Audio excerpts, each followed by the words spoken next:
el asunto de la cooperativa en asignaciones empezó por una resolución gremial. Resolvimos hacer la cooperativa de asignaciones familiares. Y como yo pertenecía a la agrupación que en aquel momento tenía la dirección del gremio, y la verdad que no había hecho nada. A mí me dijeron, bueno, vos que no trabajaste, que no hiciste nada, tenés que ocuparte de la cooperativa. Además, estaba en la caja I-17, estaba en contacto con la construcción, tenía algunos conocimientos. Entonces, acordamos hacer la cooperativa. Empezamos por inscribirnos en el banco y los núcleos fundamentales fueron un grupo de caja 17 y un grupo del Consejo Central de Asignaciones Familiares. Éramos los primeros 20 que nos inscribimos más o menos, y después la gremial se encargó de propagandear la cosa en los sanatorios, en todos lados, y formamos la cooperativa más grande del complejo, de las tres que hay del complejo. Yo trabajaba en un banco de la Caja Obrera, y recibimos un aviso un día de que interesados en formar la cooperativa de vivienda, nos citaban para una reunión y nos presentamos un montón de compañeros. La citación la hacía un compañero que ya hoy no está en el complejo. Acceder en aquel momento a la casa propia era una cosa... A la casa propia no podíamos porque no teníamos ingresos suficientes, y una cooperativa era algo que no se sabía cómo iba a funcionar. Difícil, ¿no?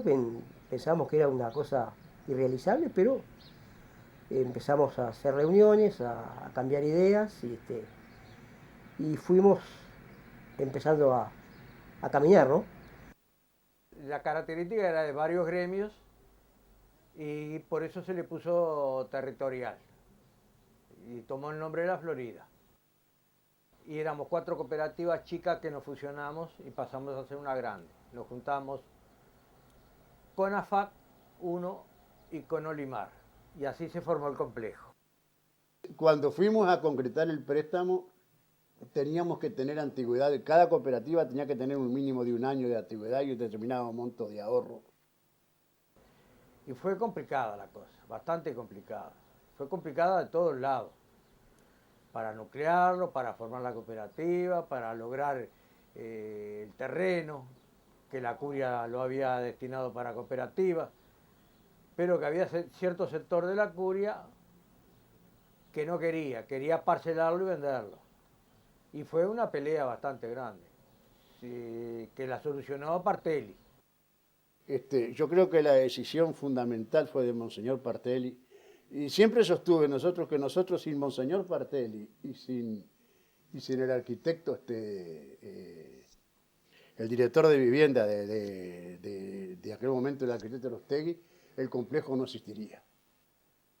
Cuando entramos a construir acá, cuando se hicieron los planos, se entró con toda la instrumentación, todos los planos y todo al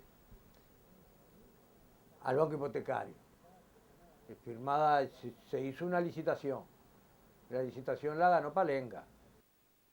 Quedamos contentos porque pensábamos que Palenga era de las empresas que terminaban la obra, y la terminó. No muy bien, pero la terminó. Y comenzamos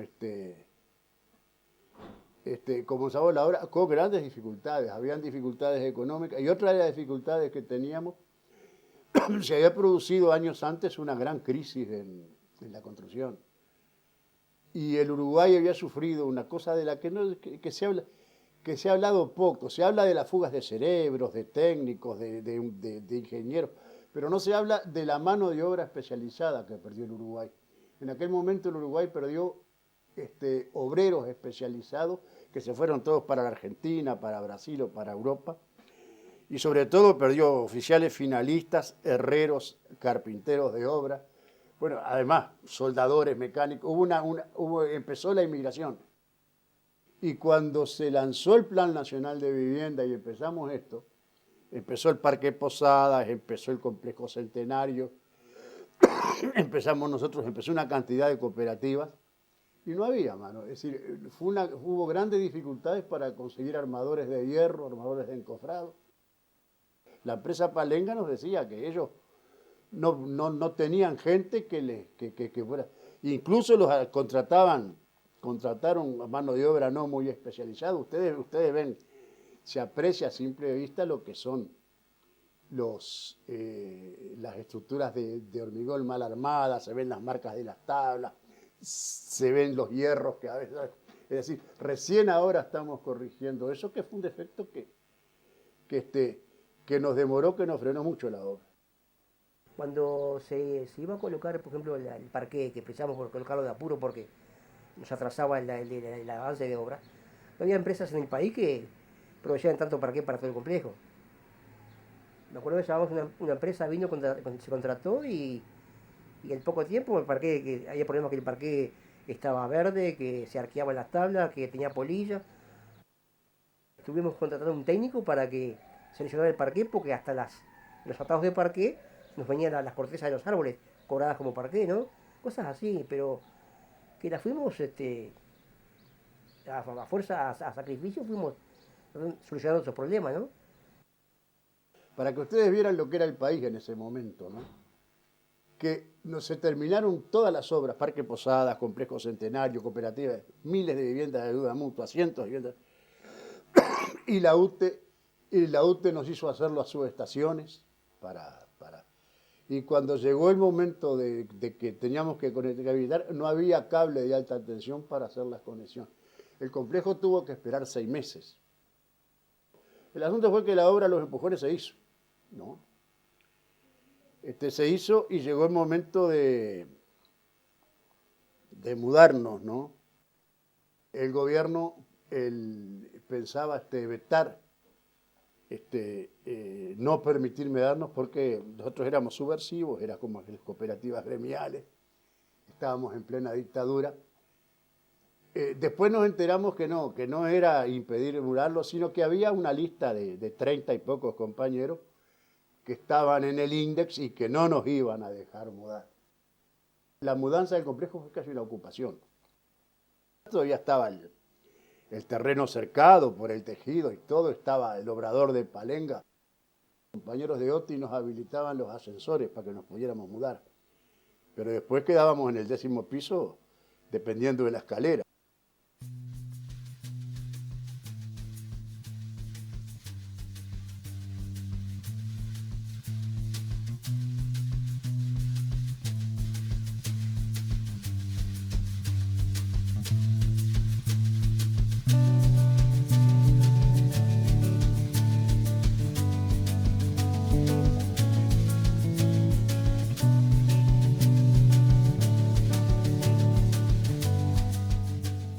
Nosotros vinimos el 19 de agosto, que no sé si habrán sido los segundos o terceros, creo que antes vino alguien más. Cuando yo vine, en mi torre había luz y había agua, pero en muchas no había agua, que yo me acuerdo que venían al apartamento mío a sacar el agua. El día que nos dieron la ocupación de las viviendas, era un gentío infernal, ¿no? Porque entre todos los que éramos cooperativistas que veníamos a ocupar la vivienda, los familiares, los amigos, todo. Es decir, era una época en que todo el mundo estaba en euforia tremenda, ¿no?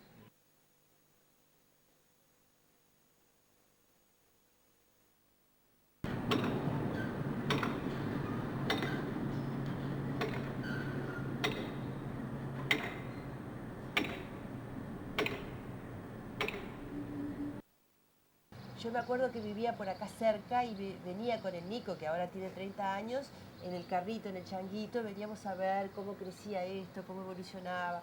O sea, veníamos a mirar nuestro futuro, a ver cómo avanzaba.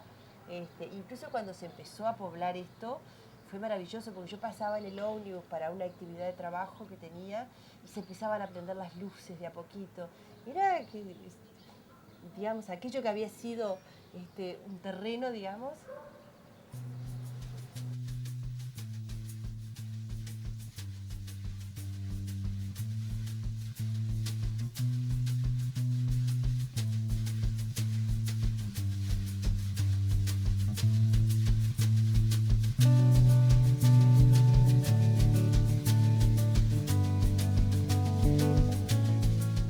La cancha de fútbol era un lugar donde nos reuníamos todos. Hola. Nos reuníamos todos con el pretexto de jugar al fútbol, pero además de conversar de cosas, porque era brava la cosa. Teníamos que llenarnos interiormente y no dejarnos maquiavelizar con el asunto de la dictadura. Me acuerdo del plebiscito del 80 que explotó, bueno, era un jolgorio allí, todo lo que sucedió en el plebiscito del 80, ¿verdad? Varios fundadores se fueron por motivos X y quedaron en las 3 cooperativas apartamentos. Y se estableció un criterio de admisión, si querés. Se dio prioridad a los desexiliados y a los que salían liberados y que tenían posibilidad de una casa. Y nosotros entramos en eso porque nosotros volvíamos del exilio.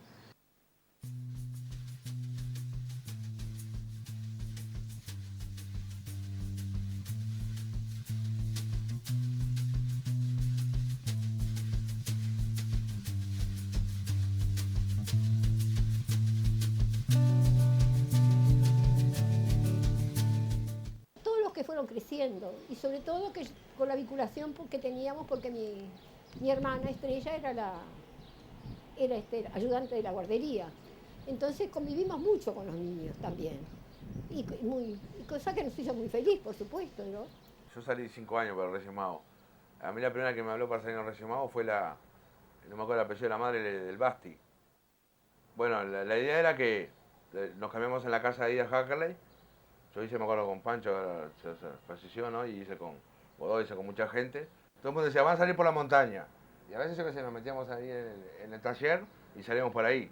Siempre había una trampa para que los boticas no se dieran cuenta. Claro, pues se tenía que ir para niños chicos, poder practicar entre 2 y 8 años. Pero siempre los boludos. A mí me sacaron el primera que salí, el meco, porque los de 12, 13 años se me colgaban para sacarme el caramelo y todo. Era cualquiera. Cuando yo vine, que era mucho más chico, que yo vine con 6 años, que pedía era mucho más. Había gente, sí, pero cuando yo empecé a hacer raíz era menos que cuando yo vine a Complejo con 6 años, ¿no? Pero estaba bueno, estaba lindo, sí, estaba lindo. Yo me acuerdo cuando yo pedía que tenía 6 años, en la montaña ponían autos con focos, me acuerdo, cuando yo tenía 6 años. Que hacía Dodera, hacía el padre Fernando Barbosa, hacía el Negro Gómez. Ponían autos con focos y todo. Era mucho, tenía otra temática, ¿no? Mucho más amplia la cosa. Y nunca llegábamos acá al medio, porque siempre, ya cuando nos veían, todos los boticas iban corriendo y era una avalancha, ¿no? Todo para partida y cosas, pero estaba bueno. Yo lo decía por los niños de acá, los niños, viste que siempre que no se les puede negar nada. Era por eso. Y jugábamos los campeonatos y el que perdía salía.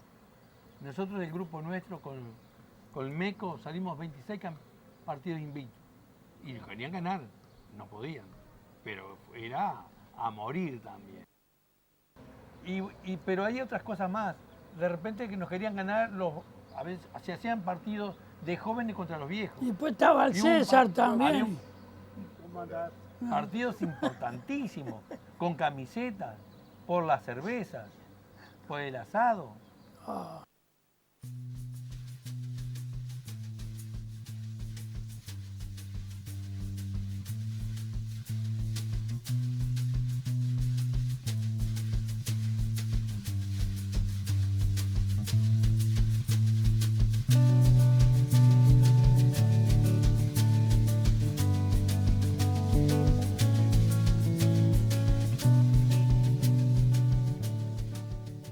Utilizar el fútbol y a los fundamentos, pero para formarlos, como la maestra utiliza las matemáticas, la geografía, bueno, nosotros utilizamos la pelota y los fundamentos del fútbol, pero apuntamos a la formación del niño, ¿no?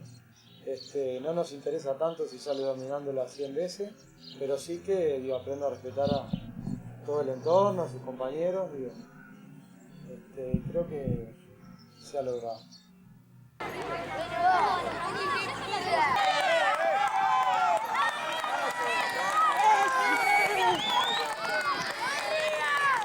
Al futuro goleador del partido, gracias. Después me tomás cuando salga goleador. Delantero, ¿sí? Delantero. Delanteros y suplentes. Andrés, mañana jugamos contra los que jugaban recién de verde, ¿está? Nos toca perder, mala suerte. Ustedes ya cumplieron, ya vinieron en la final. Yo te ¿Ah? reconozco, Fernando. Si es posible ganar hoy, notable, mejor. Vamos a hacer todo lo posible para ganar, pero...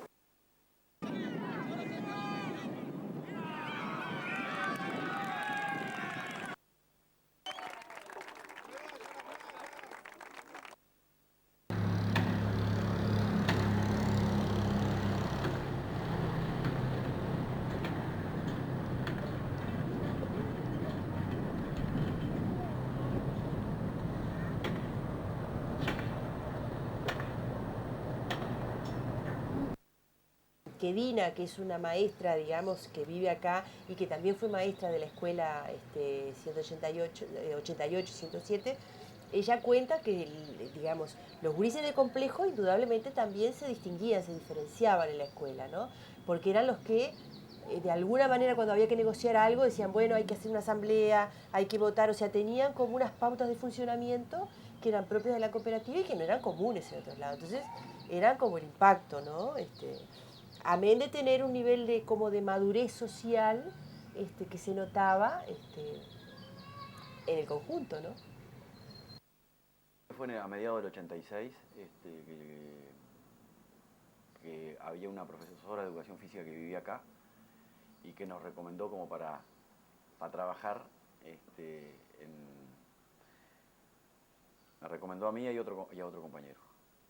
Y bueno, no sé por qué razón, a mí me interesó, creo que me hicieron el cuento de los sucesos de años antes con el accidente y todo eso que había pasado. Y bueno, que viniera a trabajar en la parte más vinculada a la educación física. Era como un vacío que había, o por lo menos yo recuerdo que era algo parecido a eso. A partir del accidente había quedado como durante ese tiempo una actividad sin desarrollar.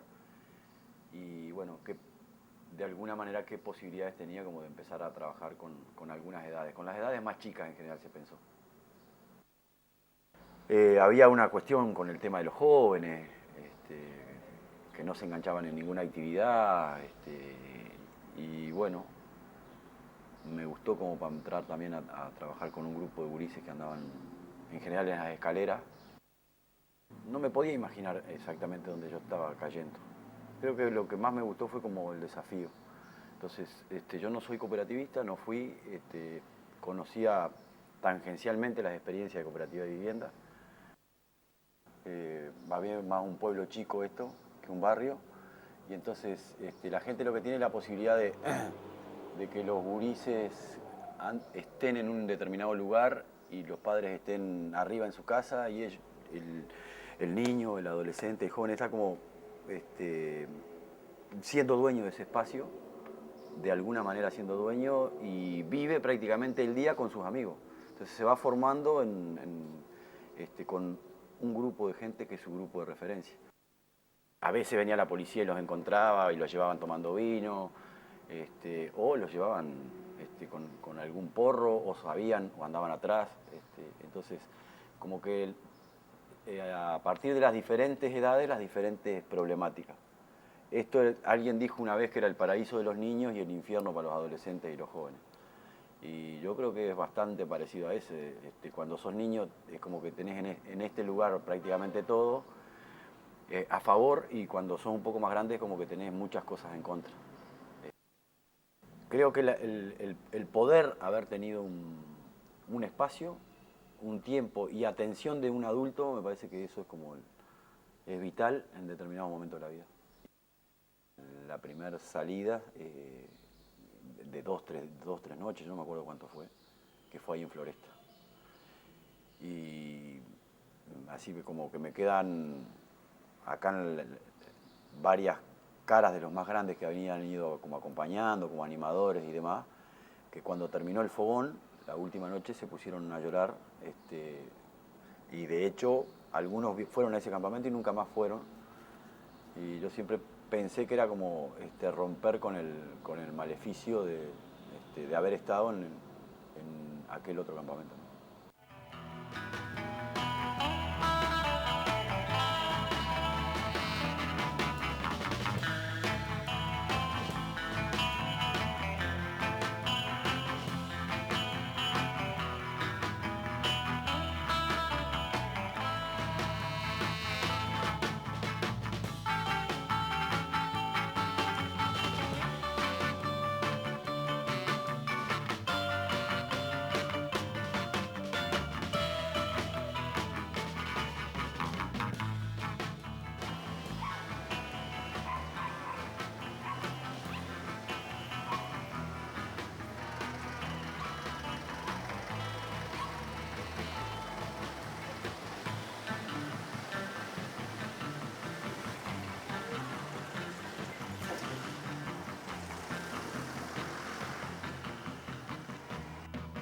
Lo otro que me pareció interesante también fue como el poder ir conformando como grupos de gente que pudiera trabajar como niños y que andaba al pedo de repente ahí abajo y se enganchaba.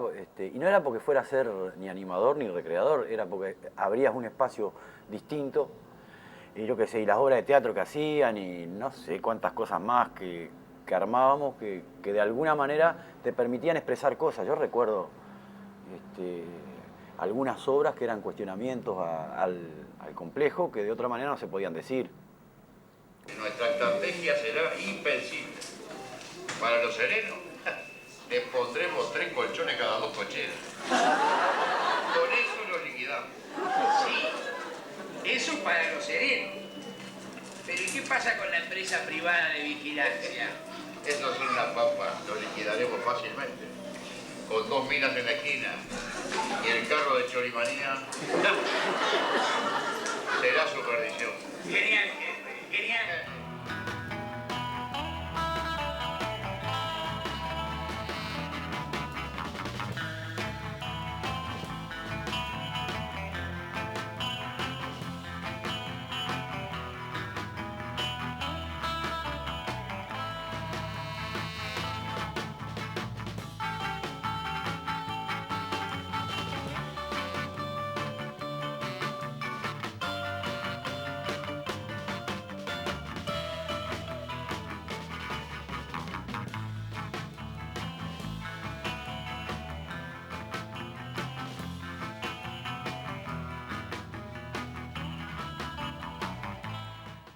En las multis convivían distintos grupos etarios. Eran equipos que participaban gente muy grande con gente muy chica y se convivía, de hecho se funcionaba.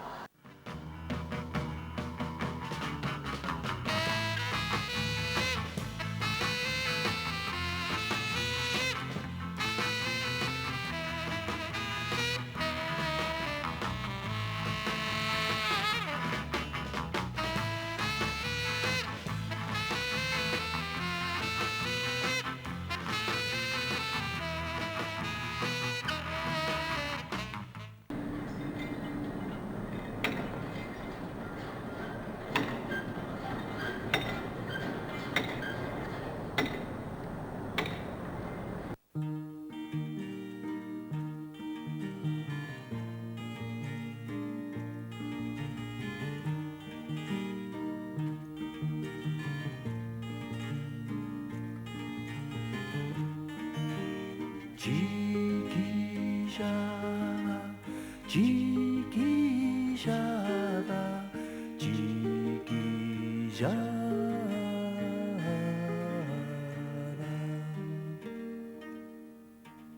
Pantalón cortito, bolsita de los recuerdos. Pantalón cortito con un solo tirador. Con 5 medias hicimos la pelota y aquella siesta perdimos por un gol. Una perrita que andaba abandonada pasó a ser la mascota del cuadro que ganó. Pantalón cortito, bolsita de los recuerdos. Pantalón cortito con un solo tirador. Dice el abuelo que los días de brisa los ángeles chiquitos se vienen desde el sol y bailotean prendido a las cometas flores del primer cielo, caña y papel color. Pantalón cortito, bolsita de los recuerdos. De complejo me gusta Los juegos. jugar al fútbol, La gimnasia. la canchita de fútbol. Plástica. Me gusta estar con mis amigos. Las casas. Paloma. Los amigos. Los toboganes. Me gustan los hamacas. Jugar al tenis con mis amigos. ¿Las hamaquitas? Compartir.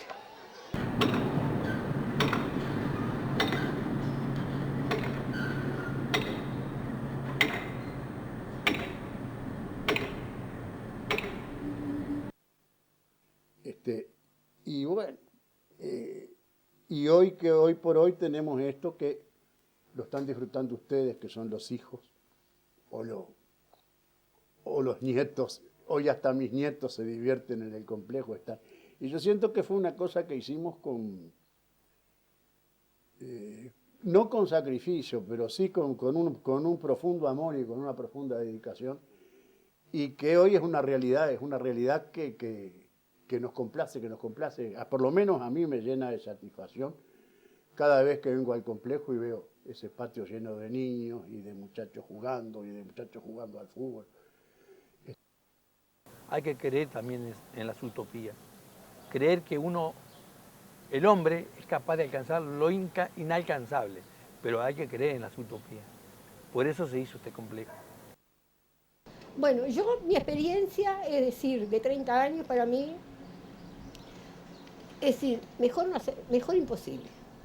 Yo estoy muy satisfecha de la convivencia, de los compañeros, porque acá vinimos, es decir, en un periodo muy difícil, que fue el periodo de la dictadura, que nos sentimos muy acompañados. ¿De dónde viene la historia de Sarney? Sarney me costó 500 pesos a mí, porque acá hubo un litigio entre perros, que no se podía tener perros. Yo me deshice de los perros para venir acá, pero aparecieron con perros y no respetaban nada. Entonces digo, ¿cuál es la forma de combatir esto? Entonces había un muchacho que venía a buscar basura acá, digo, cuando veas un perro bien sarnoso, me lo traes. ¿Y cuánto me va a pagar? Yo te lo pago. Y un día apareció con un perro arriba de un carrito, que era una llaga viva, era Sarney. Me costó 500 pesos, aquellos papeles verdes de 500 pesos, que lo pagué con mucho cariño. Le compré un collar que costó más que Sarney. Y cuando estaban los que no se podían tener perros con los perros, yo arrastraba a Sarney por ahí y salían disparando con los perros. Guarda que viene el sarnoso. Y después lo curamos a Sarney. Y Sarney, ¿qué fue en el complejo? Sarney es el mejor funcionario del complejo. Somos las primeras que pagamos la multa, porque ya en el estatuto se estableció una multa en el caso de la gente que no fuera a la asamblea, porque ya estaba todo establecido. Pero ¿qué pasó? Nosotros, que éramos las que repartíamos con Carmen Báñez, eran las que teníamos toda la papelería, que anotábamos, le cobrábamos a la gente, porque ya en ese momento también se cobraba. Estábamos en una pieza adelante y la asamblea se hacía en el patio. Entonces nosotros nos quedamos dando entrada, haciendo las listas de la gente, hasta que terminó la asamblea. La asamblea terminó, no nos enteramos que a los 2 días teníamos otra asamblea y faltamos. Entonces nos aplicaron la multa. Y Cecilio dijo, ustedes como dirigentes tienen que dar el ejemplo. Y somos las primeras personas que pagamos su multa por no asistir. Y en realidad fue así, los varones siguieron con Gabriela rumbo al campamento y las gurisas querían sacar una foto al mar. Entonces yo empecé a ver que la ola pegaba y marcaba, ¿no? Y las gurisas, que vamos a sacarnos nosotras, no, sáquenle solo a la ola. No, vamos a sacarnos nosotras. Bueno, una sola, le dije yo, ¿no? Entonces fui yo a sacársela y le saqué, y cuando saqué la foto, vi tan hermoso lo que la ola pegaba, que entonces me dijeron, bueno, ahora salís vos, andá vos a la ola. Y bueno, entonces me puse mirando el mar y dije, vamos a esperar que venga una bien grande, así pega bien. Entonces cuando la vi venir le digo, bueno, ahora vamos a darnos vuelta y nos vamos a sacar la foto. Y creo que era Alejandra Cárcamo la que estaba con, Alejandra la más chica, ¿no? Sí. Con la cámara, entonces digo, bueno, ahora sí, y vino la ola esa y nos tiró a todo, y no se llevó a nadie, pero viste, es de esas cosas que vos decís, son segundos, supuestamente vas cuidando los gurises y te pasó eso y no pasó nada, pero podría haber pasado. Hay una anécdota que se las voy a contar, total, ya se puede decir. Yo trabajaba en la caja 17, y en los altos de la caja 17 estaba la caja 18, que era la caja del transporte, que también teníamos varios compañeros socios en la 18, el Tito Paso, Sanelato y otros. Y un día me llaman, che, vení, mirá, dice que hay un taximetrista que nos hace una denuncia. Y entonces yo voy y hay un compañero del taxímetro y me dice, mirá, dice, les están robando a ustedes, le digo. ¿Cómo nos están robando? Le digo, sí, vos sabés que hay una... Acá toda la zona estaban las muchachas, las prostitutas, ¿no? Que trabajaban con la casa de citas, ¿no? Y hay una prostituta, dice, que entra y se tiene relaciones con un sereno. Y todas las noches se va en taxi, carga en el taxi bolsas de Portland, bloques, cosas, material de construcción que saca de la obra, dice, porque ella se está haciendo una casa.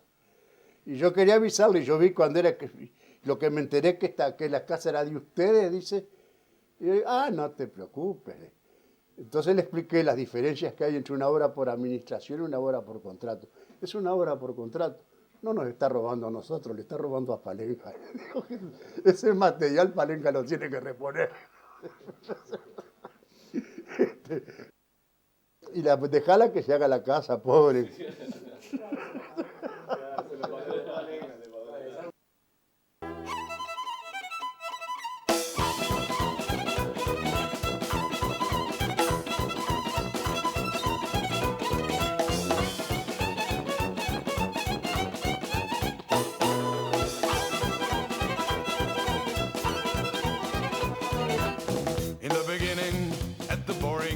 Back in 1999, the man killed the line between punishment and crime. On the planet Earth there was no more fun, no sex, no drugs, no rock and roll. All music turned to a fashion show.